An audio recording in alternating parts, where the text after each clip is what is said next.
We start off Mello TV Sports with some sad racehorsing news as veteran racehorse trainer Wayne DaCosta has died. He had been hospitalized since February in intensive care, with reports stating that he had been infected with COVID-19. DaCosta was a mainstay in the horse racing industry for more than 40 years, with him winning the Trainers' title 18 times. He won the Triple Crown twice with Warzone in 1996 and then Shiza Manita in 2017. He also won the Diamond Mile at Caymanas Park 4 times, twice with Seeking My Dream and twice with Shiza Manita. England will tour the Caribbean next year in an expanded schedule to the original International Cricket Council Future Tours program. The January 2022 tour will now feature 5 T20 internationals, increased from 3, to be followed by England returning to the Caribbean for 3 test matches in March, increased from the original 2 games.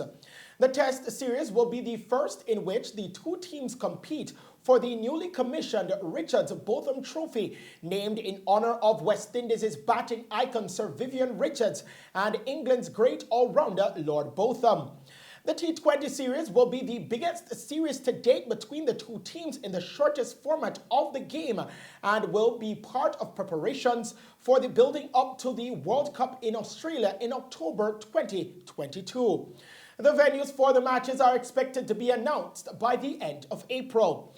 West Indies and England restarted the international cricket schedule following the outbreak of the COVID-19 pandemic when the Caribbean side toured in July 2020.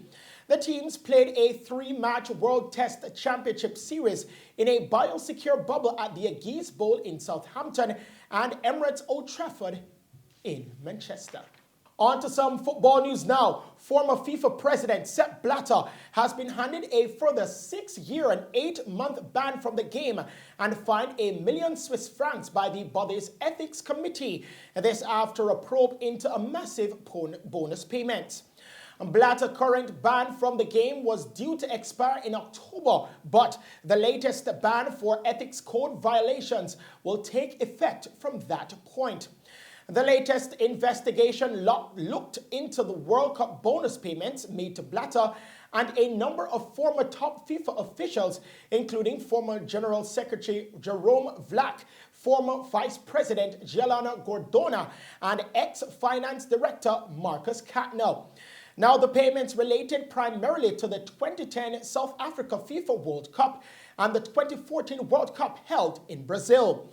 85-year-old Blatter underwent heart surgery in December and is still recovering in a rehabilitation clinic in the Valais Alps.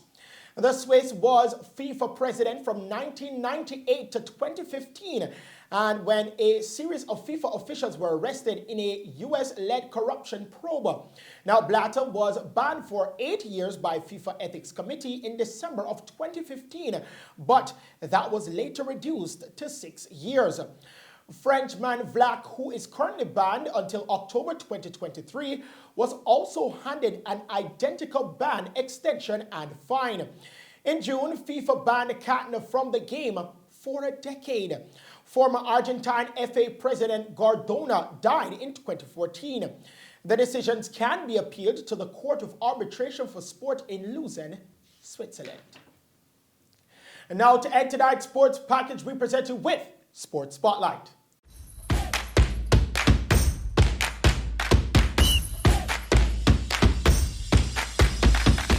In Sports Spotlight, I want to talk about football, and more specifically, the friendly that we're going to have between the United States and, of course, the Reggae Boys tomorrow.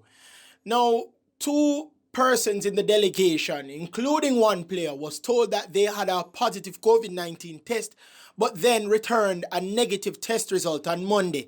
And then we knew that 2 more persons, one of them based in England, was also tested and he returned positive test results.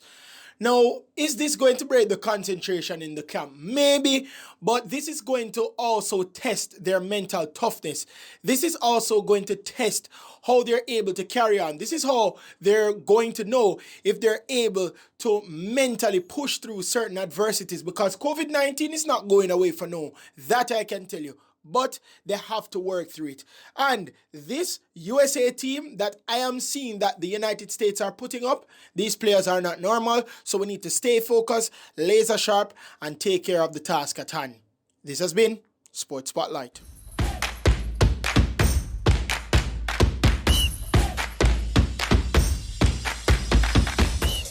And those are the stories making sports news tonight. We now head back to the news desk with Shelly and Hill.